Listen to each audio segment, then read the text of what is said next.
आदमपुर उपचुनाव के ऐलान के साथ ही हरियाणा में सियासी महागहमा गहमी बढ़ गई है। हर राजनीतिक दल आदमपुर उपचुनाव को लेकर अपनी अपनी तैयारियों में जुट गया है। पंचकुला में हरियाणा बीजेपी का मंथन चल रहा है। हरियाणा बीजेपी के प्रभारी विप्लव देव की अगुवाई में बैठक हो रही है और बैठक में मुख्यमंत्री मनोहर लाल, हरियाणा बीजेपी के अध्यक्ष ओम प्रकाश धनखड़ मौजूद। पंचायत चुनाव और आदमपुर उपचुनाव को लेकर गहन मंथन चल रहा है। वहीं हिसार में इंडियन नेशनल लोकदल यानी कि इनेलो की ओर से भी राज्य स्तरीय बैठक हुई। बैठक में आदमपुर उपचुनाव में पार्टी उम्मीदवार को लेकर चर्चा हुई है। इनेलो विधायक अभय चौटाला ने कहा है कि आदमपुर उपचुनाव के लिए कमेटी के सदस्य 3 से 4 दिन में पूरे हलके का दौरा करेंगे, लोगों की नब्ज टटोलेंगे और फिर report party supremo Om Prakash Chautala को दी जाएगी। ओम प्रकाश चौटाला 14 अक्टूबर को इनेलो उम्मीदवार का नामांकन कराएंगे। आम आदमी पार्टी की बात करें तो आम आदमी पार्टी 7 अक्टूबर यानी कि कल हिसार में बैठक करेगी, तो वहीं कांग्रेस चंडीगढ़ में कल आदमपुर उपचुनाव को लेकर मीटिंग करने जा रही है। देखिए, आदमपुर हल्के के चुनाव को लेकर विस्तृत चर्चा मेरी चीफ नेतृत्व से हुई है और चुनाव का विक्ट्री मार्जिन कैसे बढ़ाया जाए और कौन चुनाव लड़े और वगैरह वगैरह चीज़ों को लेकर हमारी चर्चा हुई और बहुत सकारात्मक चर्चा थी। और जिस प्रकार से प्लानिंग हमारी पार्टी कर रही है, मेरा दावा है कि मेरे से कहीं ज़्यादा वोट जो 19 से बड़े इस बार मिलेंगे हमारे। चुनाव का फैसला कौन लड़ेगा हमारा नेतृत्व करेगा। मैंने आदमपुर की जनता की जो भावना है वो यहाँ तक पहुँचा दी।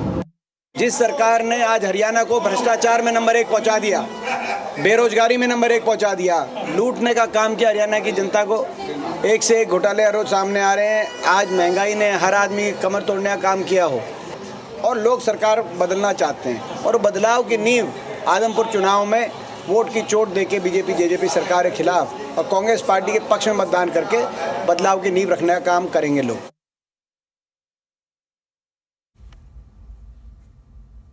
आदमपुर का उपचुनाव आ गया। उस उपचुनाव में कौन प्रत्याशी हो, इसके लिए आज हम अपनी एक पार्टी की तरफ से कमेटी बनाएंगे जो अगले 3-4 दिन लगातार आदमपुर हल्के के गांव-गांव में जाएंगे और लोगों से मिलकर के ये जानकारी लेकर के आएंगे कि किसको पार्टी की तरफ से प्रत्याशी बनाया जाए। वो अपनी रिपोर्ट तैयार करके 10 तारीख तक चौटाला साहब को रिपोर्ट सौंपेंगे। उसके बाद हम अपना प्रत्याशी किसको बनाए उसका नाम तय करके उसका नॉमिनेशन 14 को कराएंगे। हरियाणा में निर्णायक समय आ चुका है। 2024 के चुनाव का गेटवे आदमपुर से खुल रहा है। आदमपुर का चुनाव हमने सब ने मिलकर जीतना है। पूरे हरियाणा के आम आदमी पार्टी के क्रांतिकारी साथियों से मेरी अपील है, आज से हम आदमपुर पहुंचना शुरू करें और कल सुबह 11 बजे तुलिप रिजोर्ट के अंदर मैं खुद, अशोक तंवर जी, अनुराग ढांडा जी और सारे हमारे साथी प्रवीण प्रभाकर जी, महेंद्र चौधरी जी, दिनेश प्रताप जी, हम सब मिलकर मीटिंग लेंगे और तय करेंगे किसकी ड्यूटी कहां पर है, कैसे हमें आगे चुनाव को जीतना है। मैं पहुंच रहा हूं, आप सब भी पहुंचे।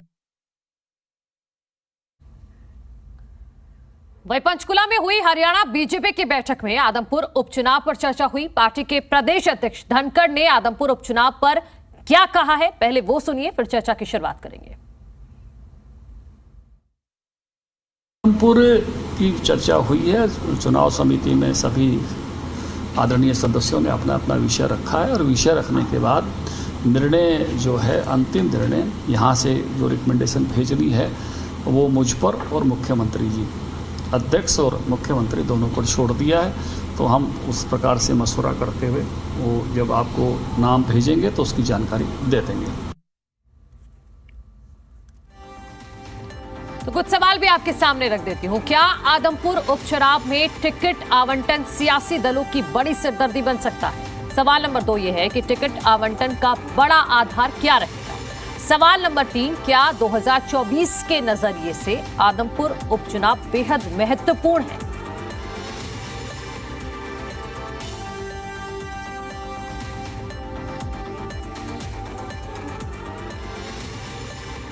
तो इसी पर चर्चा करने के लिए तमाम मेहमान मेरे साथ जुड़ गए हैं। उनका परिचय आपसे करा देती हूं। हमारे साथ हैं बीजेपी की तरफ से विजेंद्र नेहरा, अजय गुलिया जेजेपी के प्रवक्ता है, जोगिंदर बोर कांग्रेस का पक्ष रखेंगे, रजत पंजेटा हमारे साथ INLD यानी इनेलो से हैं, अजय शर्मा हमारे साथ आम आदमी पार्टी से। आप सभी का बहुत बहुत स्वागत है।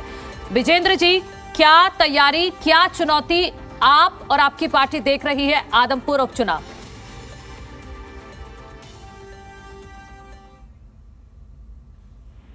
आवाज आ रही है आपको? जी देखिए मैडम, आज पंचकुला के अंदर भारतीय जनता पार्टी जो हमारी चुनाव समिति है उसकी लगातार सुबह से बैठक चली हुई है। और चाहे पंचायत चुनाव का विषय हो, चाहे आदमपुर उपचुनाव का विषय हो, और चाहे 17 सितंबर से लेकर 2 अक्टूबर तक भारतीय जनता पार्टी ने जो सेवा पखवाड़ा चलाया था, जिसमें लगातार सेवा कार्य हमारी पार्टी के कार्यकर्ताओं ने किए थे, उन सब पर चर्चा हो रही है।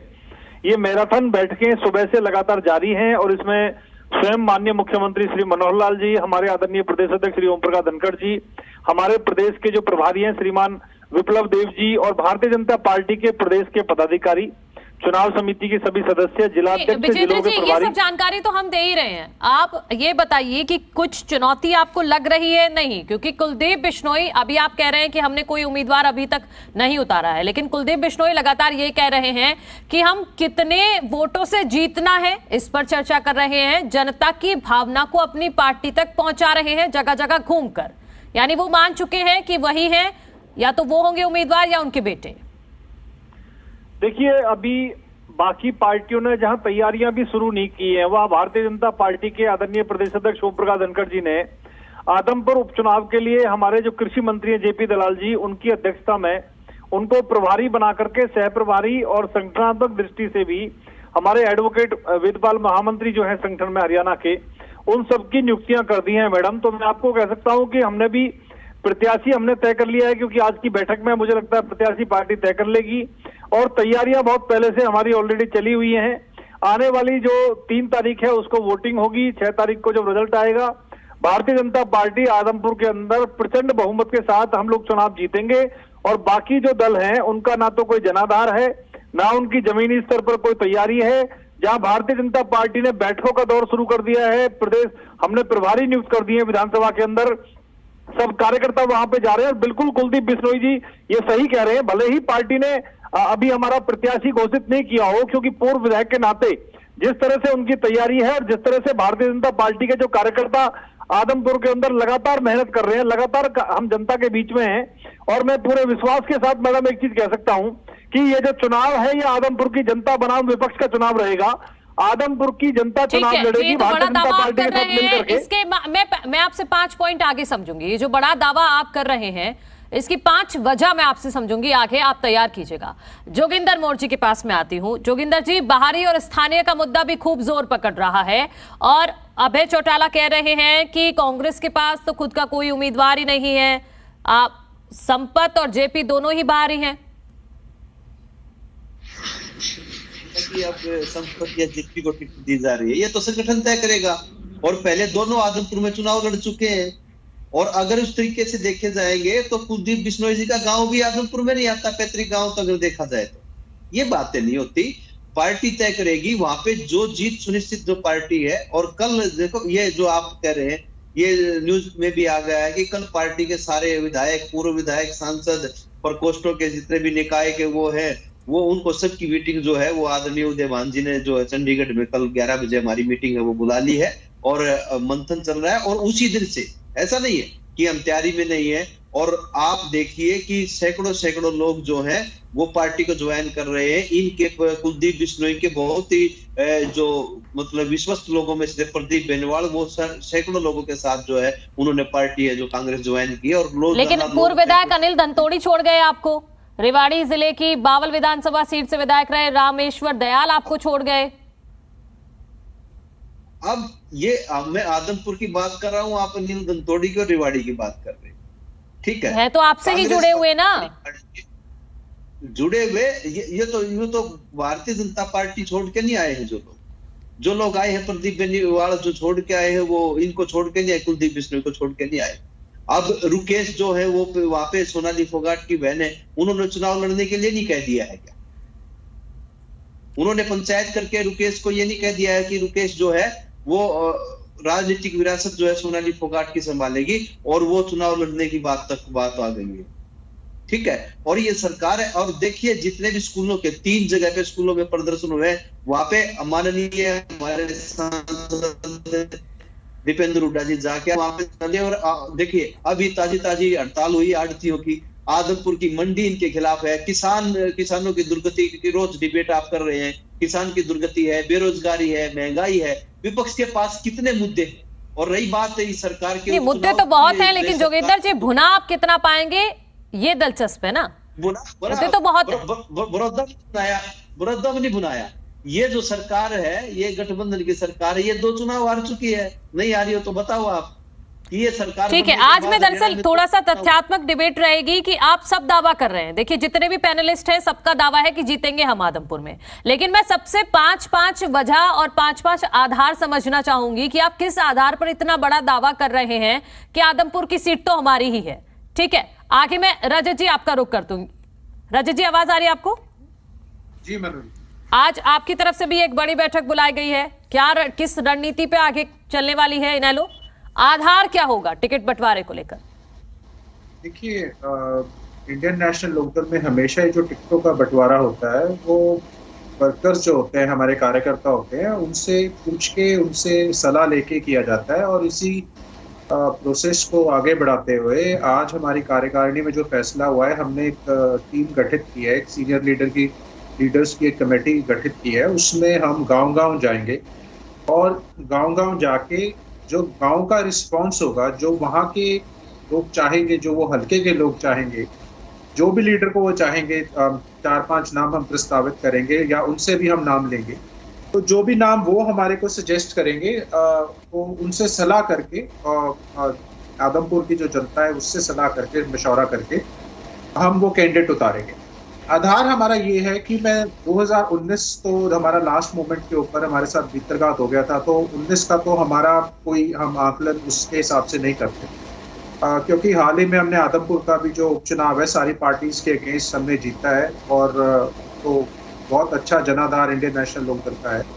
और हाल ही में 25 सितंबर की जो रैली थी उसमें लाखों का जो जनसमूह वहाँ पे आया, बरसात के मौसम के बावजूद जो लाखों की भीड़ जन सैलाब वहाँ इकट्ठा हुआ, तो पता चल जाना चाहिए भाजपा के प्रवक्ता को कि हमारा जन आधार कितना है या हमारे नेता इस पार्टी का कैसा जन आधार है। आपके साथ तो 2 बाई इलेक्शन हार चुकी है भाजपा जो है, मुद्दे बहुत से रहेंगे मनु जी। और जो जहाँ तक कांग्रेस का और भाजपा का के संदर्भ में मैं बात करूँ तो 2014 को मैं बड़ा निर्णायक सोचता हूँ कि मानता हूँ, क्योंकि उसमें पार्टीज ने अपना अलग दमखम था। निश्चित तौर पे दबदबा जो है भजनलाल परिवार का इस सीट पे रहा है हमेशा से, लेकिन 2014 में हमारे 40,000 वोट थे इंडियन नेशनल लोग। और जहाँ भाजपा एक बड़ी पार्टी अपने आप को कहती है और उसके बाद कांग्रेस कहती है, तो इंडियन नेशनल कांग्रेस का 8.47 वोट शेयर था, बीजेपी का सिर्फ मात्र 6.9 और हमारा 32.78। तो बड़े 15-16 मार्जिन के से ही हम हारे थे वो। तो वहाँ पे कांग्रेस का जनाधार नहीं है, भजनलाल परिवार का जनाधार है, ये मैं मानता हूँ, इसमें कोई 2 राय नहीं है, उनकी सीट रही है पुरानी। और कांग्रेस का वहाँ ऐसा कुछ नहीं है, कांग्रेस की तो मुझे लगता है जमानत भी नहीं बचा पाई। इंडियन नेशनल लोकदल के बीच में और भजनलाल परिवार के बीच में डायरेक्ट फाइट होगी संभव है, क्योंकि इसके ऊपर एक देखिए मनु जी, सबसे मेन फैक्टर जो यहाँ देखना पड़ेगा वो ये है कि ये इलेक्शन किस सर्कमस्टेंसेस में हो रहा है। क्या ये इलेक्शन बाय डिफॉल्ट इलेक्शन है? ये बाय डिफॉल्ट इलेक्शन या किसी का स्वर्गवास हो गया हो, जैसे बड़ौदा में स्वर्गवास हो गया था हुड्डा जी का, या फिर कोई कॉज हो, जैसे काले कानून थे, कृषि काले कानूनों के लिए हमने इस्तीफा दिया था। तो ये इलेक्शन जो है ये बेवजह थोपा जा रहा है जनता के ऊपर। तो पहले तो जनता को ये देखना पड़ेगा कि सोनाली जी जो इनकी नेता थी, जिन्होंने पूर्व इलेक्शन लड़ा था, बजाय उनके घर परिवार के बारे में बात करने के, बजाय उनकी मदर के बारे में बात करने की, उनकी बेटी के बारे में बात करने की, यहाँ चर्चा क्या हो रही है? कुलदीप बिश्नोई के बेटे के बारे में, कुलदीप बिश्नोई के बारे में। देखिए यहाँ जो है ये बहुत ज्यादा रोष है जनता में, जो कुछ भी सोनाली जी के साथ हुआ, जो भी रफा दफा करने की इन्होंने कोशिश करी, सीबीआई के उनके तलवे चटवा दिए, मैं कहता हूँ धक्के खिला उनका बुरा हाल कर दिया, उस बेचारी मासूम बच्ची का, उनकी माँ का, उनके परिवार का। बार बार उनको मुख्यमंत्री के पास जाना पड़ा, फिर भी सीबीआई इंक्वायरी नहीं हुई। तो बहुत ज्यादा जब सारा दबाव हो गया, उसके बाद ये सीबीआई इंक्वायरी ऑर्डर करते हैं। और सीबीआई इंक्वायरी कब ऑर्डर करते हैं? जो सीन ऑफ क्राइम है, क्राइम का जो सीन है, जो प्रॉपर्टी में जहाँ क्राइम हुआ वही उन्होंने ढा दी बुलडोजर से। कर्टिस जो लॉन्च था, जब वहां पे या तो वो प्रॉपर्टी, क्राइम प्रॉपर्टी, उसको सील करना चाहिए। ठीक है रजत जी, ठीक है, हाँ, इस पर हम चर्चा कर चुके हैं। हाँ ठीक है, आपकी बात आ गई है। ठीक है, आप जो सोनाली का जिक्र कर रहे हैं वो बात आ गई है, दर्शकों तक पहुंच गई है। अजय जी, आपका रुख मैं करना चाहूंगी। रजत जी को आपने सुना, वो इस चुनाव को बता रहे हैं कि भजनलाल परिवार वर्सेस इनेलो, यानी कि यहां आप रेस में नहीं हैं। कल सुशील गुप्ता जी ने बुलाया है सभी आपके कार्यकर्ताओं को, सभी को आदमपुर में आइए, वहां पर आप रणनीति बनाने वाले हैं, डेरा डालने वाले हैं। और जैसा कि रजत जी कह रहे हैं कि इन सब का कोई फायदा आपको रहने वाला है नहीं, क्योंकि चुनाव तो बीजेपी वर्सेस इनेलो रहेगा। जी देखिए, अगर मैं बात करता हूं कुलदीप बिश्नोई जी की, तो कुलदीप बिश्नोई जी ने मछली को मछली के तेल में भूनने की जो कोशिश कर रही है उसमें वो कामयाब नहीं हो पाएंगे। उन्होंने पहले भी चुनाव बीजेपी के खिलाफ लड़ा था, आदमपुर को लूटा, विकास कार्य करा नहीं पाए कुछ भी। अब फिर बीजेपी में चले गए हैं और फिर आदमपुर का ही चुनाव लड़ना चाहते हैं। तो कौन सा विकास आदमपुर का कुलदीप बिश्नोई जी अब करना चाहते हैं जो पहले अभी तक कर नहीं पाए हैं वो। अब इनेलो की बात मैं करता हूँ। इनेलो वाले लोग किस आधार पे जाके वोट मांगेंगे? इनकी पार्टी के सुप्रीमो तिहाड़ जेल में रह के आए हैं, 10 साल वो पूरा जेल के अंदर काट के आए हैं। किस नाम पे वोट मांगेंगे? भाई चुनाव जीत गए तो हम दोबारा रोजगार को बेच देंगे, दोबारा भ्रष्टाचार करके हम जेल चले जाएंगे। क्या भ्रष्टाचार करने के लिए वोट मांगेगी इनेलो वहां पे? अब की बार आदमपुर के साथ साथ पूरे हरियाणा की जनता ने इन पार्टियों के जो दोगला रवैया है, इनके जो कई चेहरे हैं वो पहचान लिए हैं। इस बार हरियाणा की जनता आम आदमी पार्टी के लिए बाछे बिछा के तैयार खड़ी है और बीजेपी के बुरे समय की शुरुआत अब हो चुकी है। ये आदमपुर का चुनाव का जो शंख बजा है ना, ये पदचाप है बीजेपी के डिक्लाइन की, बीजेपी के पतन की हरियाणा में शुरुआत होगी यहीं से।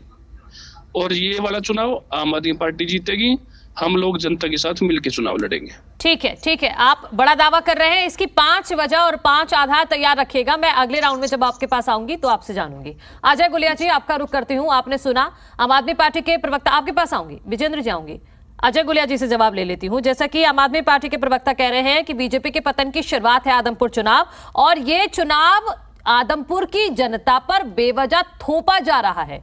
जो विश्वासघात की बात बार बार विपक्ष कर रहा है, इसका भी आपको कोई नेगेटिव पॉइंट झेलना पड़ सकता है आदमपुर उपचुनाव में?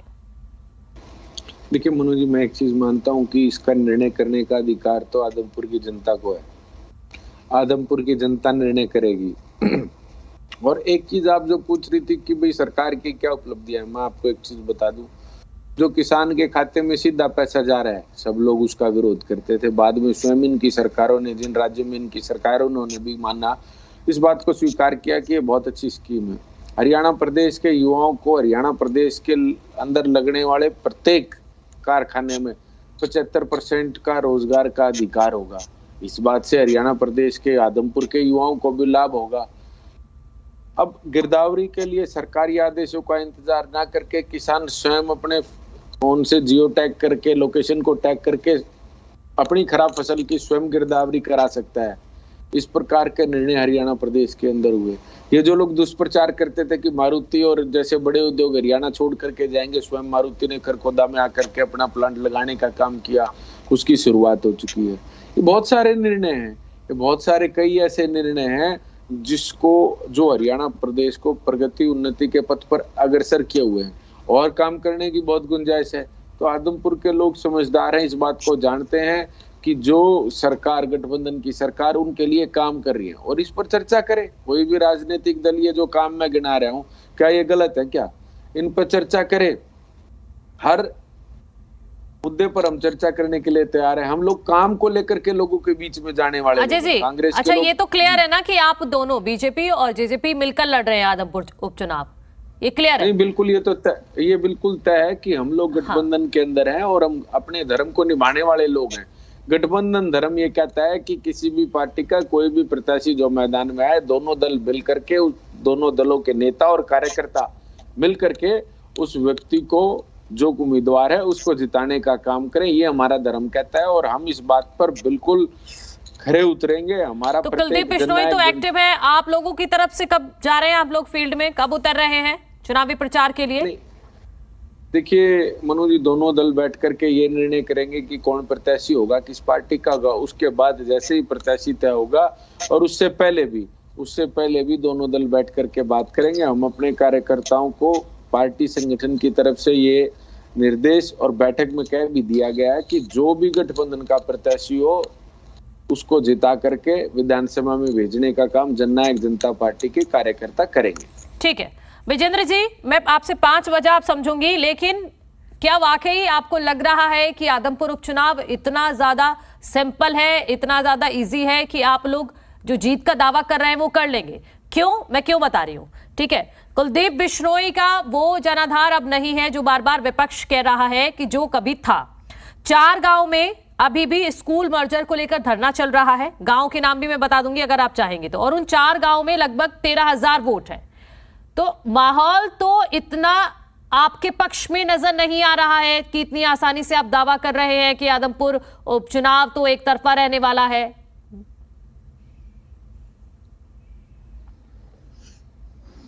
आपकी आवाज नहीं आ रही है। आवाज आ रही है आप? जी आप बोलिए। को बताना चाहूंगा कि भारतीय जनता पार्टी ने अभी प्रत्याशी आदमपुर को लेकर के तय नहीं किया है, तो कुलदीप बिश्नोई जी के बारे में बात ना करके हम सामूहिक रूप से बात करेंगे। लेकिन जहां तक मुझे लगता है आदमपुर का विषय में जो नहीं, आपने नहीं तय किया है, उन्होंने खुद को तय कर लिया है। उनके स्टेटमेंट सुने आपने? वो कह रहे हैं कि हम इस बात को लेकर मंथन कर रहे हैं कि जीत के मार्जिन को कैसे बढ़ाया जाए, आदमपुर की जनता की भावना को हम अपनी पार्टी तक पहुंचा रहे हैं।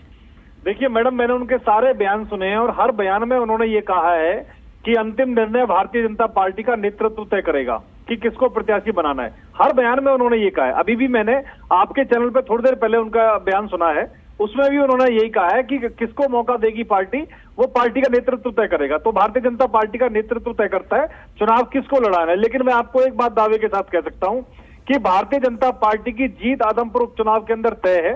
मार्जिन हम कितना बढ़ा सकते हैं इसको लेकर के हम लोग प्रयास कर रहे हैं। और उसके पीछे कारण जो आपने पूछे, एक तो भारतीय जनता पार्टी की जो चुनाव लड़ने की तैयारियां हैं, जिस तरह से हमने प्रभारी सह प्रभारी की घोषणा कर दी है, आज हमने पूरे दिन भर इस चुनाव को लेकर के बैठकें की हैं।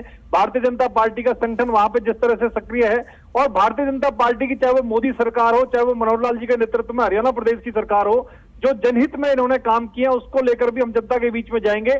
और जनता का जो आशीर्वाद, जो वहां की जनता है उसका लगातार आशीर्वाद जिस तरह से भारतीय जनता पार्टी को वहां पे मिल रहा है, और हमारे आदरणीय प्रदेश अध्यक्ष ओम प्रकाश धनखड़ जी और माननीय मुख्यमंत्री मनोहर लाल जी का जो एक सामूहिक और ईमानदार नेतृत्व है, उसके कारण हमें वहां पे जीत मिलेगी। और देखिए मैडम, एक बात और बहुत जरूरी मैं आपको बताना चाहूंगा, जिस तरह से मेरे इनेलो के साथी 2014 का बता रहे थे, 2019 का वो नहीं बता पाए। मैं बताना चाहूंगा 2019 के चुनाव के अंदर भी आदमपुर में बिश्नोई परिवार का दबदबा होने के बावजूद भी भारतीय जनता पार्टी ने कड़ी टक्कर दी थी। फाइट में भारतीय जनता पार्टी रही थी वहां पे। और दूसरा, जीत तो हमारी वहां पे तय है, मार्जिन को बढ़ाने के हम लोग प्रयास कर रहे हैं। लेकिन जहां तक आपने अभी दारू वाली पार्टी के मेरे साथी बोल रहे थे, इन लोगों का हरियाणा प्रदेश के अंदर कोई अस्तित्व नहीं है। इन्होंने पहले भी चुनाव लड़े हैं, 2014-2019 के चुनाव में इनकी जमानत जब्त हुई है और इनके नोटा से भी कम इनके वोट मिले, जनता ने इनको जमानत जब्त कराई है। और अभी पीछे भी जो निकाय चुनाव हुए थे, इन्होंने चुनाव लड़े थे। और अरविंद केजरीवाल जी भिवानी के सिवानी से आते हैं, जिस जगह से वो आते हैं वहां पे भी उनकी जमानत जब्त हुई है, नोटा से कम वोट उनको मिली है। तो इन लोगों को तो जनता पूरी तरह से नकार चुकी है, इनका सफाया कर चुकी है। जहां तक कांग्रेस पार्टी और इनेलो पार्टी की बात है, मैं बताना चाहूंगा कि बिश्नोई परिवार ने जब अपनी पार्टी बनाई थी, हजका जब बनाई थी, तो कांग्रेस के उम्मीदवार को धूल चटाने का काम किया था। कई बार कांग्रेस ही कहते हैं कि आदमपुर में तो कांग्रेस पार्टी मजबूत है। अरे भैया, आपकी पार्टी के प्रत्याशी को हजका पार्टी बना करके कुलदीप बिश्नोई का परिवार हरा चुका है। और जहां तक इनेलो दावा करती है, उनको ध्यान होना चाहिए, जो ताऊ देवीलाल जी, जिनका पूरे हरियाणा प्रदेश के अंदर बहुत सम्मान है, हम भी सम्मान करते हैं, चौधरी भजन लाल जी ताऊ देवीलाल को भी सीट से हरा चुके हैं, जो उनके सबसे बड़े नेता थे। तो इन लोगों की तो फिर बिसाती क्या बाकी लोगों की। मैं आपको बताना चाहूंगा मैडम कि जिस तरह से हरियाणा प्रदेश के अंदर माननीय मुख्यमंत्री जी ने काम किया है, हमारे आदरणीय प्रदेश अध्यक्ष ओम प्रकाश धनखड़ जी ने जो संगठन को मजबूत बनाया हरियाणा में, और जनता का लगातार जो प्यार और आशीर्वाद भारतीय जनता पार्टी को मिल रहा है, कोई नहीं है टक्कर में, क्यों पड़ रहे हो चक्कर में। मैं खुलेआम ये चीज कहना चाहूंगा। एक बात और कह दूं मैडम, जिस तारीख को 6 तारीख को जब रिजल्ट आएगा, आप लोग देख लेना, आज जो मैं कह रहा हूं दावे के साथ बड़े मार्जिन से प्रचंड जीत हम दर्ज करेंगे। और दूसरा एक छोटा सा कमेंट मैं करना चाहूंगा, जो बार बार ये लोग कहते हैं कि 2 उपचुनाव हुए हैं, तो भैया कौन सा तीर मार दिया आप लोगों ने? जो सीटें आपके पास थी, जो आपकी परंपरागत सीटें थी, उनको बचाने में आप लोग कामयाब हो गए तो इतने खुश हो रहे हैं। ठीक है, तो क्या कांग्रेस फिर से बचाने में कामयाब हो पाएगी? फिर तो ये भी सवाल खड़ा होता है। ठीक है, कांग्रेस की सीट थी, कांग्रेस ने बचा ली, इनेलो की सीट थी, इनेलो ने बचा ली, तो क्या एक बार फिर से कांग्रेस अपनी सीट बचा लेगी? जोगिंदर जी, आपका रुख मैं करना चाहूंगी। आप 5 बता दीजिए मुझे, 5 कारण, 5 वजह, दावे में नहीं, हवाई, कि आप आदमपुर गढ़ एक बार फिर से बचा लेंगे, जो आप दावा करते हैं कि आदमपुर कांग्रेस का गढ़ है।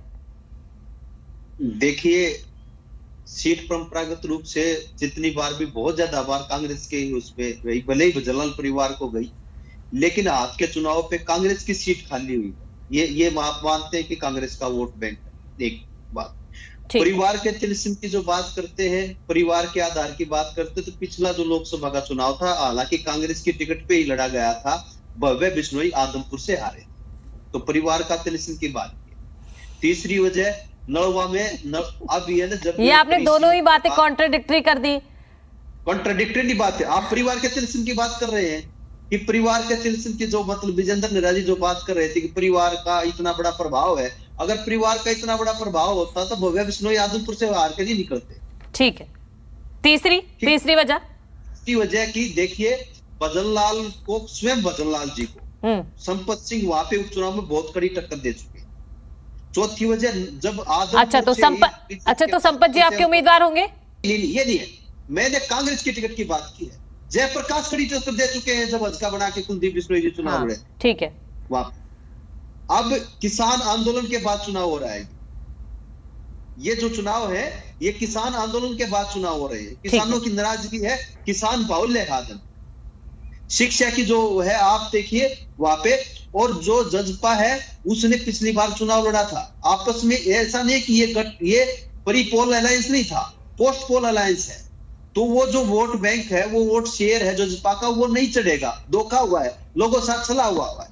कुलदीप बिश्नोई खुद ये कहते हैं कि मेरी पीठ में खंजर घोंपा है भारतीय जनता पार्टी ने, और तब हल्का का वो स्थितियां हुई थी। तो वो सारी की सारी स्थितियां खड़ी है, और सबसे बड़े विपक्ष के रूप में कांग्रेस है। एक तो कांग्रेस की सीट है, फिर सैकड़ों लोग वहां पे जो है पार्टी को ज्वाइन कर रहे हैं। तो ये मेरे 5 कारण है जो ये बता रहे हैं, शिक्षा की जो व्यवस्था, और नई जो अब अनाज मंडियों में आड़तियों की हड़ताल किसने तोड़वाई?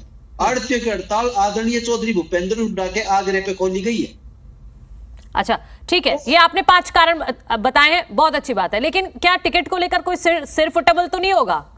टिकट को लेकर तो कुछ ऐसी स्थिति नहीं बन जाएगी? सिर फुटेबल नहीं हो। देखो, मैं तो कौन से मनु जी, आप देखिए राजनीति में जो भी आता है, मैं भी अगर मान लो मैं बड़ौदा हल्का से, मैं भी यूं चाहूंगा कि मेरे को टिकट मिल जाए। मैं तो कौन सा, वो किस पार्टी में नहीं होगी, वो सभी पार्टियों में होती है। वो जो टिकट को लेकर कई बार नाराजगी होती है, कई बार स्थितियां होती है, वो सब मनाने में कामयाब रहती है पार्टियां। तो मुझे नहीं लगता कि कांग्रेस में किसी प्रकार की भी कोई मतलब ये कोई सिरफुटेल की स्थिति नहीं है। कांग्रेस वहां पे देखने लग रही है, और कांग्रेस अब की बार वहां पे ऐसा कैंडिडेट देगी जो, क्योंकि 2024 का चुनाव जो है वो उसको ध्यान में रख के चुनाव लड़ा जा रहा है, और ये बिल्कुल इसमें कोई नहीं है। और एक कारण और है कि कुलदीप बिश्नोई ने बेवजह आदमपुर की जनता को चुनाव में धकेल दिया है, बिना किसी कारणों के। कोई ऐसा कारण नहीं था अगर जिस कारण पे, कि कोई ऐसे कारण नहीं है जिस कारण के आधार पे कुलदीप बिश्नोई वहां पे जाके दोबारा से ये वोट मांगेंगे, किन कारणों से कहेंगे, और वो जो पुराने बयान निकल के एक दूसरे के प्रति आएंगे। अब तक कोऑर्डिनेशन की जो बात कर रहे थे, दोनों पार्टियों का अगर कोऑर्डिनेशन की बात आप करेंगे, जजपा और भाजपा का, तो अब तक जो जेपी दलाल जी को उनको बना दिया गया है, वेदपाल का नाम लाया है, इसमें हजका के किसी आदमी का नाम आया है? हजका से कोई मीटिंग हुई है? हालांकि ये कह देंगे अपनी बातें हैं, तो जो दूसरी पार्टियों पे जिस प्रकार से आरोप लगते हैं उन गुटबाजियों से, उन चीजों से ये भी अछूते नहीं। ठीक है, आपने 5 कारण बता दिए, लेकिन जैसे जैसे चुनाव अपने चरम पर आता है वो कारण कहीं धुंधले हो जाते हैं, फिर कुछ और ही कारण बन जाते हैं आगे जाके। रजत जी, आपके पास मैं आऊंगी, आप बताइए अपने 5 कारण। आप मुझे भी बताइए, दर्शकों को भी बताइए और आपके बाकी साथियों को भी बताइए कि हम जीत रहे हैं, ये है 5 वजह।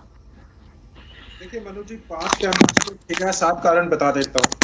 पहला तो जो स्कूलों को जो ताला जड़ा जा रहा है, मास्टर नहीं है, जो शिक्षा का स्तर इस सरकार ने जो भट्टा बिठा दिया है, उसका मुद्दा रहेगा। उसके बाद बुढ़ापा पेंशन का बहुत बड़ा मुद्दा है, वो मुद्दा रहेगा। फसल खरीद का जो फसल का मुआवजा है, नरमे से लेके बाजरे से लेके, उसके बाद जो अभी धान की फसल जो बर्बाद हुई है उसका मुद्दा रहेगा। उसके बाद शामला दे की जमीन का मुद्दा रहेगा। उसके बाद सड़कें इतनी बुरी हालत है, उनका मुद्दा रहेगा। उसके बाद युवा जो धकेल दिया है नशे की चपेट में, उसका मुद्दा रहेगा। बेरोजगारी का मुद्दा रहेगा, महंगाई का मुद्दा रहेगा, किसानों पे जो उपकरण है और किसानों के ऊपर जीएसटी का मुद्दा रहेगा। मुद्दे तो मैं आपको 5 छोड़िए, मैं आपको 8-9 गिना दिए, लेकिन उसके बाद मुझे यहाँ 2-3 पॉइंट्स उठे हैं, उनका जिक्र करना बहुत जरूरी है। यहाँ देखिए, सरकार के प्रति एक तो रोष बहुत है। ये जो इलेक्शन है, ये नॉर्मल जो स्टेट एक्सचेंजर पे जो बोझ डाला जा रहा है, पहले तो ये वसूला जाए भाजपा से और कुलदीप बिश्नोई जी इसका खर्चा दें। ये बेफालतू का जो इलेक्शन थोपा है इन्होंने, क्या सिर्फ जनता अपना विधानसभा में तो आदमपुर का कोई मुद्दा नहीं उठाते हैं। देखिए, क्या सिर्फ जनता इसी काम के लिए बैठी है कि आगे इनके अपने बेटे को इन्होंने आगे लेके जाना है, तो सिर्फ इस वजह से हम इलेक्शन करा रहे हैं? ये कोई लॉजिकल रीजन नहीं है। दूसरा है, आम आदमी पार्टी के प्रवक्ता बोल रहे थे जेल के बारे में। इन बेचारों का ज्ञान इतना सीमित है, तभी इनको कहते हैं कि ये कभी एसवाइएल देने की बात करते हैं, कभी चंडीगढ़ देने की बात करते हैं। 42 करोड़ का गबन इनका पंजाब में एक मंत्री कर गया। संगरूर की सीट ये अभी हार के बैठे हैं आम आदमी पार्टी वाले। दूसरा, एसवाइएल पे इनका स्टैंड क्लियर नहीं। इनको मैं बता दूं एक छोटे से फैक्ट, इनको आगे की जानकारी दुरुस्त कर दूं। जिस जेबीटी की भर्ती का ये बात करते हैं, उसे माननीय सुप्रीम कोर्ट ने उचित ठहराया। वहां के जो टीचर लगे थे, जो उनकी आगे वो उनकी प्रमोशन भी हुई, आगे उनकी पे इंक्रीमेंट भी लगी, उनमें से 4 प्रॉपर एचसीएस में सिलेक्ट हुए 2014 की भर्ती के बाद। 4 प्रॉपर एचसीएस, यानी वो मेरिट पे हुई थी। उसके बाद वाली एक भर्ती में 20 एचसीएस में थे, 18 टीचर थे उसी भर्ती के। अरे आपको वही तो कहता हूं कि जो कांग्रेस ने षड्यंत्र के ईडी सीबीआई का दुरुपयोग करके षड्यंत्र के जरिए बाद में एक सप्लीमेंट्री चार्जशीट में चौटाला साहब का नाम ऐड करके उन्हें जेल कराई थी, उसकी ये आज दुहाई दे रहे हैं। भैया आप पहले जानकारी लीजिए, उसके बाद किसी को दूसरे को बोलिए। दूसरा, यहाँ आज मीटिंग हुई थी, जो प्रभारी सेंटर से नियुक्त हुए, वहां मुख्यमंत्री भी थे, ओम प्रकाश धनखड़ भी थे। जजपा के तो किसी को नहीं बुलाया। आप यहाँ बेफालतू में बैठ के जजपा के प्रवक्ता से ये पूछ रहे हैं। जजपा के प्रवक्ता को तो यही नहीं पता कि इलेक्शन थोपा गया है, तो ये पूछ रहे हैं कि नहीं जनता बताएगी। अरे पूरे हरियाणा को पता है इलेक्शन थोपना क्या होता है। दोबारा बाय इलेक्शन हो रहा है, ये नॉर्मल इलेक्शन नहीं हो रहा, और जनता तो वहां तैयार बैठी है। उसके बाद ये आप बताओ बुढ़ापा पेंशन का, आप बताओ, जब इनसे बोलते हैं भैया आपने क्यों नहीं 5100 करी, कहते हैं हमारे तो 10 है। उसके बाद कहते हैं हम जाने से पहले हम 5100 करके जाएंगे। अरे भैया तब आपके 10 के 45 हो जाएंगे क्या? जब आप बाद में करके जाओगे, जो आपने छड़ी निकालनी है वो भी निकाल दो। उसके बाद कहते हैं हरियाणा से क्या, अरे होंडा जो है कंपनी, होंडा गाड़ियां जो बनाती थी वो हरियाणा से चली गई। उसके बाद ये कहते हैं रोजगार। अरे भैया जो नई कंपनी लगेगी, ना नॉन मन तेल होगा ना राधा नाचेगी। जो लगे हुए उद्योग हैं उसमें कोई 75% का इन्होंने कुछ नहीं रखा हुआ। जो आगे कभी लगेंगे उद्योग फ्यूचर के अंदर, अभी भी सरकार की देखिए मैम नीति कैसी है। बच्चा बच्चा जानता है कि दुबई की जो हालत है, दुबई के पास बुर्ज खलीफा जो सबसे बड़ा टावर बना रहे थे, वो तक बनाने के पैसे खत्म हो गए थे। अबू धाबी के किसी शेख हैं वो बिन खलीफा, उनके नाम से उन्होंने वो पूरा किया। दुबई के पास अपना तेल ही नहीं है। तेल है तो कतर में है, कतर में नहीं है तो फिर कुवैत में है, कुवैत में नहीं है तो अबू धाबी में है। इन जगह जाओ इन्वेस्टमेंट लानी है, और मैम किस मुंह से इन्वेस्टमेंट मांगेंगे? सारा टाइम तो हिंदुत्व का एजेंडा लेके चलते हैं और मुसलमान को गालियां निकालते हैं, और मुसलमान देश से सोच रहे हैं इन्वेस्टमेंट आएगी। 1 रुपए की इन्वेस्टमेंट नहीं आएगी मैडम। उल्टा ये कह रहे हैं कि 1 लाख यहाँ के बच्चों को बाहर भेजेंगे प्लेसमेंट के लिए। ये सारा का सारा क्रक्स है, ये सारा नटशेल है जो मुख्यमंत्री ने 2 विजिट लगाई। अगर आपको भैया कोई जू देखनी थी पास में, कोई मुद्दा तो छोड़ दीजिए, आगे के चुनावों के लिए सारे मुद्दे आप आदमपुर में ले आएंगे तो फिर तो दिक्कत हो जाएगी, कंफ्यूज हो जाएगी जनता। इतने सारे मुद्दों से नहीं लड़ा जाता है चुनाव। ठीक है, मैं मुद्दे तो आपने पूछे हैं, मैं आपको दुगने मुद्दे बता दिया। ठीक है, मैंने वजह पूछी थी, मैंने वजह पूछी थी आपकी अपनी पार्टी कितनी सक्षम है और आपकी पार्टी कैसे दूसरों से अलग। हमारी पार्टी का सवाल आप पूछते हैं मैडम, हमारी पार्टी ही फाइट देगी आपको। कांग्रेस के प्रवक्ता बैठे, उन्होंने कहा मैं चुनाव में नहीं हूं तो मुझसे फाइट आप मत रखिए। ठीक है, क्यों नहीं इस्तीफा दिया? ठीक है, अजय जी, जैसे कि विजेंद्र जी कह रहे हैं कि कहां पड़े हो चक्कर में, कोई नहीं है टक्कर में, ये कॉन्फिडेंस है, ओवर कॉन्फिडेंस है बीजेपी का। और स्कूलों का मुद्दा आप भी लेकर जा रहे हैं, स्कूलों का मुद्दा इनेलो भी खूब जोर शोर से उठा रही है, कहीं वहां क्लैश ना हो जाए। देखिए, जो बीजेपी के मेरे साथी हैं और बीजेपी के जो नेता हैं, मुंगेरी लाल के हसीन सपने देखना बंद कर दे। जनता इनको हकीकत में इनकी औकात दिखा देगी इसी चुनाव में।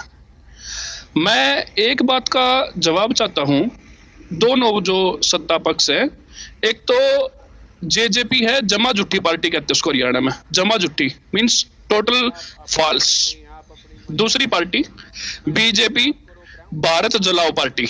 इन दोनों पार्टी के प्रवक्ताओं से मैं ये पूछता हूं कि आपने चुनाव में तो वोट मांगी गाय के नाम पे और लेके आगे आप जीते। लाखों गाय लंपी वायरस से मर रही है, आप उसके ऊपर कोई काम नहीं कर रहे हो। अब आदमपुर चुनाव की बात में, अब मैं इनेलो के मित्र को मैं बोल देता हूं, प्लीज इनका आदमपुर चुनाव में लेके क्या है बताइए ना, क्या देखा? रुकिए, मैं पूछ रही हूँ, मैं वजह ही पूछ रही हूँ। आगे ये बात कंप्लीट करके मुझे 5 वजह बता दीजिए कि आम आदमी पार्टी क्यों दावा कर रही है। मत रखो आप, हाँ सुनने की मत रखो ना, आपके दुकान खाली है आपकी। दूसरी बात, अरे भाई साहब मैं क्या कह रहा हूँ, आप सुनने की मत रखो, क्यों बिली बिलाते हो आप जब भी आपसे कोई सवाल पूछता है। मैं भी आराम से सुन रहा था, आप भी आराम से सुनो। और अब आती है आदमपुर चुनाव की बात।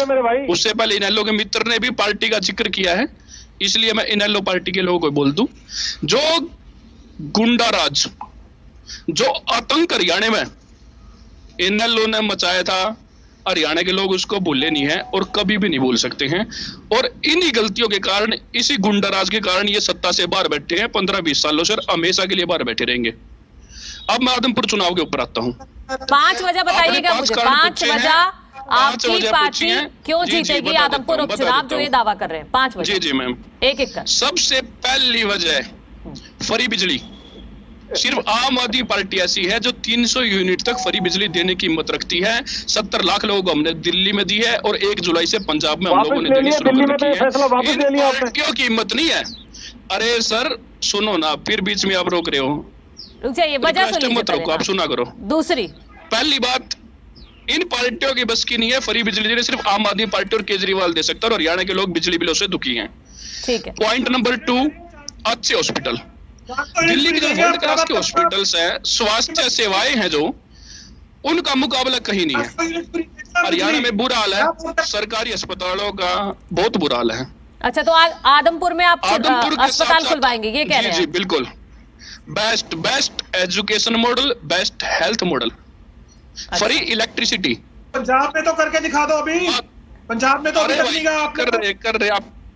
तीसरी, क्यों परेशान होते हो आप? सुना लो। तीसरी वजह चौथी वजह मैं बता दूं, हमारे जनता को दोबारा समर्थन है, भारी समर्थन। आदमपुर की जनता ने, हाँ रुक जाइए ना, 5 वजह तो पूरी होने दीजिए विजेंद्र जी, रुक जाइए। चौथी वजह हो गई है, 5वीं बताइए। कैसे बैठते हैं आप? शांति से सुनो ना सर, क्या प्रॉब्लम है आपको? आप बोल रहे हम भी सुन रहे थे, सुनो बाद में जवाब देना। चौथी वजह जनता का भारी समर्थन। तिरंगा यात्रा में आदमपुर की जनता ने समर्थन दिया। बाल संबंध में हमने स्कूल की पंचायत करी, मनीष सिसोदिया जी पहुंचे थे, शिक्षा मंत्री हैं, शिक्षा के अग्रदूत हैं आधुनिक भारत के। उनके साथ हजारों लोगों ने भाग लिया और वो लोग तैयार बैठे हैं आम आदमी पार्टी के लिए। और इस बार उनका मन है कि झाड़ू ही इनका सफाया करेगी। ये वजह है, जीरो टॉलरेंस है करप्शन के ऊपर आम आदमी पार्टी का। भ्रष्टाचार का एक ही काल, केजरीवाल। ये आदमपुर की जनता बोलने लगी है हर गली कुचे से। ठीक है विजेंद्र जी। देखिए मैडम, फिर अजय जी आपके पास आऊंगी, अजय गुलेरिया जी। हाँ आइए विजेंद्र जी, 5 वजह गिना दी आपने, सुन ली सभी की वजह। देखिए मैडम, मैं बताना चाहूंगा आपको, जिस तरह से दारू वाली पार्टी के साथी बोल रहे थे अभी, मुझे आप ये बताइए कि आज तक जिस पार्टी का हरियाणा प्रदेश के किसी गांव में पंच होता है ना, पंच मेंबर जिसको बोलते हैं गांव में, मेंबर पंचायत भी नहीं है, सरपंच नहीं है, ब्लॉक समिति का मेंबर नहीं है, जिला परिषद नहीं है, कोई शहरों में पार्षद नहीं है, कोई चेयरमैन नहीं है, कोई विधायक नहीं है, कोई सांसद नहीं है, जिस पार्टी के पल्ले कुछ नहीं है, और जिसने हरियाणा में जितने भी चुनाव लड़े हैं हर चुनाव में जमानत जब्त हुई है। मुझे इनसे मैं पूछना चाहूंगा, मेरे बात ये नोट कर ले मेरी बात को, ये बताएं इन्होंने 2014, 2019 और सारे उपचुनाव, सारे पार्षद, सारे पंचायत चुनाव लड़े हैं, आज तक एक भी कैंडिडेट की हरियाणा में जमानत बची हो तो मुझे जरूर बता के जाएं। दूसरा, हरियाणा प्रदेश की जनता मेरे भाई, जिस तरह आपसे आप कह रहे थे ना free free free free free, ये हरियाणा प्रदेश की जनता बहुत स्वाभिमानी जनता है मैडम। हरियाणा प्रदेश की जनता बहुत स्वाभिमानी जनता है, ये पुरुषार्थ करने वाली जनता है, इसको मुफ्त में और खैरात में कुछ नहीं चाहिए, ये भीख का कटोरा लेके नहीं, जिस तरह से आप लोगों ने आपके ये भगवंत मान आपके पंजाब के अंदर, देखिए मैडम, पंजाब के अंदर इन्होंने घोषणा करी ये करेंगे वो करेंगे, और 1 लाख करोड़ रुपए का भीख का कटोरा लेके प्रधानमंत्री जी के पास पहुंच गए कि माई बाप हमें ये काम, हमें पैसा दे दीजिए नहीं तो हम मर जाएंगे। तो ऐसे लोगों को मुझे लगता है इनको तो अपने आप सोचना चाहिए कि अगर इनकी जमानत आदमपुर उपचुनाव में इनकी जमानत बच जाए मैडम, तो आप इनको जरूर बनाना 6 तारीख को, अगर ये ढूंढे भी मिल जाए तो मैं गारंटी देता हूँ इस चीज की। और जहां तक दूसरी पार्टियों का बात है, बार बार बोलते रहते हैं कि आप आम आदमी पार्टी को क्यों बुला लेते हैं, अब आप कह रहे हैं कि बुला लीजिएगा। नहीं, मैं 6 तारीख को कह रहा हूँ मैडम। देखिए, मैं इसलिए इनकी कहता हूँ जिस पार्टी के पल्ले हरियाणा प्रदेश में एक मेंबर पंचायत और पंच भी नहीं है, जिसकी जमानत आज तक बची नहीं, बहुजन समाज पार्टी को इनसे ज्यादा वोट मिली थी चुनाव में, आप किस आधार पे इनको बुलाते हैं, मेरा तो सवाल आज भी है। लेकिन 6 तारीख को जरूर बुलाना, इनके जमानत जब्त होगी, उत्तर प्रदेश में भी जमानत जब्त हुई, उत्तराखंड में, गोवा, मणिपुर में भी जमानत जब्त हुई, और इनकी हर जगह जमानत जब्त होती है। अभी गुजरात के, हिमाचल के सर्वे आए हैं, एबीपी न्यूज के सर्वे आए हैं और सी वोटर के सर्वे आए हैं, वहां पे इनकी 0 सीट दिखा रहे हैं। शर्म आनी चाहिए, चुल्लू भर पानी में डूब जाओ। और जो आपका चुनाव चिन्ह है ना, झाड़ू, हरियाणा प्रदेश की जनता तो झाड़ू लेके बैठी है कुटाई करने के लिए। और जहां तक मैडम कांग्रेस पार्टी की बात है, देखिए कांग्रेस पार्टी की बात है मैडम, मैं बताऊंगा कि 1977 में भजनलाल जी जनता पार्टी की टिकट पर जीते थे, कांग्रेस के खिलाफ चुनाव जीते थे। 2008 के अंदर हजका पार्टी से कुलदीप बिश्नोई जी चुनाव जीते थे। 2011 में उनकी धर्मपत्नी कांग्रेस के खिलाफ चुनाव जीती थी। और कांग्रेस के राज में आज हरियाणा प्रदेश के अंदर इतनी भगदड़ क्यों है, आप मुझे बताइए। कांग्रेस का जो समय था उस समय भी और आज भी, जब भारतीय जनता पार्टी और जेजेपी की सरकार है, कांग्रेस पार्टी में इतनी भगदड़ क्यों है मुझे ये बताएं। और विपक्षियों की बात को सुनकर तो ऐसा लग रहा है कि जैसे चुनाव से पहले मैडम ये डर गए। आप मुझे बताइए, कांग्रेस के प्रवक्ता यहाँ बैठ के कह रहे हैं कि अभी चुनाव की जरूरत क्या थी। इनके भूपेंद्र सिंह हुड्डा जी बार बार कहते थे कुलदीप बिश्नोई के, जब वो कांग्रेस में थे, कि हिम्मत है तो इस्तीफा देके दिखाओ, हिम्मत है तो इस्तीफा देके दिखाओ। अब जब इस्तीफा दे दिया और कुलदीप बिश्नोई उनको चुनौती दे रहे हैं कि भूपेंद्र सिंह हुड्डा जी, अगर अब आप में हिम्मत है तो आदमपुर से चुनाव लड़के दिखाओ। ठीक है, वो बार बार चुनौती दे रहे हैं, लेकिन विजेंद्र जी आपने विजेंद्र जी, ये तो लॉजिकल पॉइंट है ना कि आपने अपनी महत्वाकांक्षा के लिए रिजाइन दे दिया, आपकी वजह से ही आदमपुर की जनता दोबारा चुनाव फेस कर रही है। जो बार बार विपक्ष कह रहा है कि जनता के साथ विश्वासघात किया है, तो ये तो वैलिड पॉइंट है, ये काम भी करेगा चुनाव में, इलेक्शन में, चुनाव प्रचार में काम करेगा, जनता कनेक्ट करेगी इससे। मैडम मुझे आप एक चीज बताइए कि राहुल गांधी जी कांग्रेस पार्टी के सबसे बड़े नेता हैं, वो कुलदीप बिश्नोई जी को 3 महीने तक मिलने का समय नहीं देंगे, कुत्ते को बिस्कुट खिलाएंगे, लेकिन नेताओं को कुत्ते वाले बिस्किट खिला देंगे तो क्या स्वाभिमानी कोई व्यक्ति उस पार्टी में रहेगा क्या? उन्होंने इस्तीफा दिया है। और भूपेंद्र सिंह हुड्डा जी बार बार कहते थे इस्तीफा देके दिखाओ, मेरा चैलेंज है, उन्होंने चैलेंज स्वीकार किया, हुड्डा साहब का इस्तीफा दिया। अब वो कुलदीप बिश्नोई जी हुड्डा साहब को चैलेंज देते हैं कि मैं आपको ओपन चैलेंज देता हूं, आप आदमपुर में आइए, चुनाव लड़के दिखाइए। अगर भूपेंद्र सिंह हुड्डा जी वहां पे आकर चुनाव लड़ते हैं, सबसे बड़ी हार कांग्रेस पार्टी को मिलेगी। अगर दम है कांग्रेस पार्टी में, अगर भूपेंद्र सिंह हुड्डा में दम है तो आदमपुर से चुनाव लड़ करके दिखाए, नहीं तो समझेंगे कि वो डर गए। और कांग्रेस पार्टी को ये समझना चाहिए कि आज भारतीय जनता पार्टी को पूरे देश भर में जिस तरह से पूरे देश के अंदर, हरियाणा प्रदेश के अंदर जो जनता का आशीर्वाद मिल रहा है, वो अपने आप में बड़ी बात। और जहां तक इनेलो पार्टी की बात है मैडम, जिन लोगों को 15 साल से जनता ने दुत्कार दिया, जनता ने जिनको भगा दिया मैदान से, जिन लोगों का अभी इतने मुद्दे गिनवा रहे थे मेरे मित्र, अरे भैया कुछ जनता के बीच में चले जाते तो जनता सुन लेती, आपकी बात पे जनता यकीन भी नहीं करती है। नहीं, आप कम से कम हौसले की तो तारीफ कीजिए विजेंद्र जी। ठीक है, ठीक है, ठीक है। जोगिंदर बोर जी, अजय गुलिया जी, फिर मैं आपके पास आऊंगी। जोगिंदर मोर जी, आम आदमी पार्टी के आपने पॉइंट सुने, वो 5 वजह सुनी ना आपने, वो फ्री बिजली दे रहे हैं, फ्री स्वास्थ्य दे रहे हैं, फ्री स्कूल में एजुकेशन दे रहे हैं, तो कहीं ये फ्री के दावे भारी ना पड़ जाए। आप जो बार बार कह रहे हैं कि कांग्रेस का गढ़ है आदमपुर। देखिए तो 300 यूनिट बिजली की तो गरीब आदमी को हमने भी घोषणा की थी। हमने भी अपने मंथन कार्यक्रम में ये कहा था कि 300 यूनिट बिजली की जो गरीब आदमी को, जो गरीब होगा, जिसकी आय 6 लाख से कम है, उसको उन परिवारों को हम देने की कोशिश करेंगे। तो ये जो बातें हैं, जो विजेंद्र नेहरा जी लाग रहे थे वैसे ही चीजों को, कभी 2 सीटें आती थी हरियाणा में, आज भी ये उधार के कैंडिडेट ले लेकर तो चुनाव लड़ते हैं। वीरेंद्र सिंह कहां से आए हैं, राव इंद्रजीत कहां से आए हैं, धर्मवीर कहां से आए हैं, रमेश कौशिक कहां से आए हैं, अरविंद शर्मा कहां से आए हैं? इनके पास अपने कैंडिडेट तक तो होते नहीं है। अगर इनको 90 के 90 विधानसभा में आज भी 10 साल की सरकार रहने के बाद भी अपनी इनकी विचारधारा के, अपने उधार के जोड़ तोड़ की राजनीति में विश्वास रखते हैं, ये हमेशा ये खरीद फरोख्त की राजनीति में विश्वास रखते हैं। ईडी के नोटिस जिस कुलदीप बिश्नोई को दे रखे थे, उनके बेटे को दे रखे थे, उनके पीछे ईडी लगा रखी थी, उनको भ्रष्टाचारी बताते थे। अब वो ईडी के नोटिस कहां गए? वो जांच कहां गई 200 करोड़ रुपए की जो कुलदीप बिश्नोई के खिलाफ चला रखी थी इन लोगों ने? वो क्या सवालात नहीं होंगे?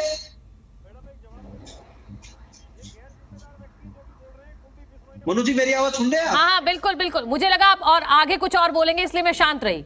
सारे सवालात जो कुलदीप बिश्नोई ये कहते थे, सब आज तक का सबसे नकारा मुख्यमंत्री। ठीक है, मतलब आप कुलदीप, आपने मान लिया है कि कुलदीप बिश्नोई ही बीजेपी के कैंडिडेट है, उम्मीदवार है, और उन्हीं के खिलाफ आप मैदान में प्रचार करने उतरने जा रहे हैं। यही परिवार की बात कर रहे हैं, तो कुलदीप हम नहीं मान रहे हैं, और होंगे भी उनमें से, बाप बेटे में से ही होंगे। ठीक है, अब मेरे पास वक्त की भी कमी है। अजय गुलिया जी, लास्ट कमेंट आपसे लेना चाहूंगी। जो आप पर भी आरोप लगे हैं कि देखिए आज मीटिंग हो रही है लेकिन जेजेपी से किसी को बुलाया नहीं गया, और आप कह रहे हैं कि दोनों मिलकर चुनाव लड़ेंगे, प्रचार करेंगे, साथ साथ जीतेंगे उपचुनाव। नहीं मनु जी, वो कोई हरियाणा सरकार के कैबिनेट मंत्री की मीटिंग थी, भारतीय जनता पार्टी के अपने संगठन की मीटिंग थी। भारतीय जनता पार्टी के संगठन की मीटिंग में जननायक जनता पार्टी, क्या जननायक जनता पार्टी अगर अपने संगठन की मीटिंग करती तो भारतीय जनता पार्टी से किसी को बुलाती क्या? इन्होंने अपनी, अरे आप अपना चुप रहे, मैं आपकी बारी के बीच में नहीं बोला था। आप कम से कम इस बात ये तो सीखने का काम करें कि आपको कब बोलना है कब नहीं बोलना है। अब रही बातें काम, नहीं मैं वही तो कह रहा हूँ, कैबिनेट मीटिंग थोड़ी थी, भारतीय जनता पार्टी के संगठन की मीटिंग थी, वो उनके संगठन का मामला है, वो किसको बुलाएंगे नहीं बुलाए। आपने अपने नहीं आपने अपनी अब मीटिंग करी, आपने किसी दूसरे दल के लोगों को बुलाया क्या? किस तरह की बातें करते हैं। अब देखिए मैं मनु जी एक चीज और बात करता हूँ, कैंडिडेट के ऊपर चर्चा के लिए, अरे तो दोनों दल बैठ करके चर्चा करेंगे, वो उनके संगठन का मामला है। हम संगठन उनके, आज मीटिंग हो रही है तो आपको क्यों तकलीफ हो रही है? नहीं, आपको क्यों तकलीफ हो रही है? चुनाव के बाद चर्चा करेंगे, चुनाव के बाद चर्चा करेंगे। जैसे ये रजत पंडित यहाँ बैठे हैं, 2019 से पहले इनको कभी कहीं इंडियन नेशनल लोकदल में नहीं देखा गया, उसी तरह ठीक कह रहे हुए आदमपुर का रिजल्ट आने दो। 18 में अब कह रहा हूँ, जब आदमपुर का रिजल्ट आएगा, जब आदमपुर का रिजल्ट आएगा, जब आदमपुर का रिजल्ट आएगा तो मैं कह रहा हूँ ये कहीं दिखाई नहीं देंगे। ढूंढ रहे थे मुझे भैया, खुदारों में ढूंढना था।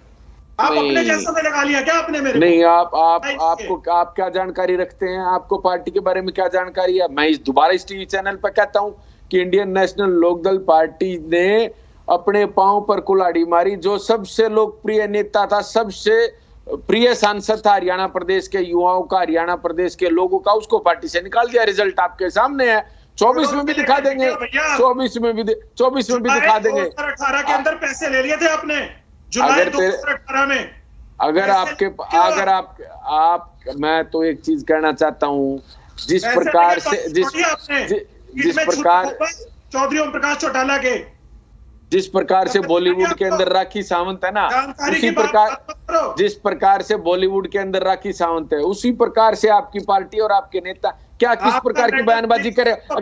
अगर कुछ तथ्य हैं तो कोर्ट में जाओ, अगर तथ्य है तो कोर्ट में जाओ, अगर कोई तथ्य है तो कोर्ट में जाओ, पुलिस में शिकायत करो, पैसे लेकर के भी। ये मैं एक चीज कह देता हूं, ऐसा ही तो काम चौधरी अभय सिंह चौटाला करते हैं। खुलासा करूंगा, प्रेस कॉन्फ्रेंस के अंदर सबूत दूंगा। आज तक टाइम फिस कोई सबूत नहीं, कुछ नहीं, सिर्फ ये है कि इस प्रकार के वो जैसे बॉलीवुड में स्वर्गीय ओम प्रकाश चौटाला जी की नहीं, अब स्नेहलता चौटाला जी ने क्या गलत बोला आपके बारे में? वो आपने पूरा सुना नहीं ना, फिर मैं इसीलिए तो जानता आप हूँ। इसको पर्सनल डिबेट बना दिया आपने, ठीक है, मेरे पास इतना ही वक्त था। आप सभी का बहुत शुक्रिया इस चर्चा में शामिल होने के लिए। तो आदमपुर उपचुनाव का जब से ऐलान हुआ है तब से ही गहमा गहमी भी बढ़ गई है और दिलचस्पी भी बढ़ गई है, क्योंकि हर रोज एक नया एंगल इसमें सामने आ जाता है।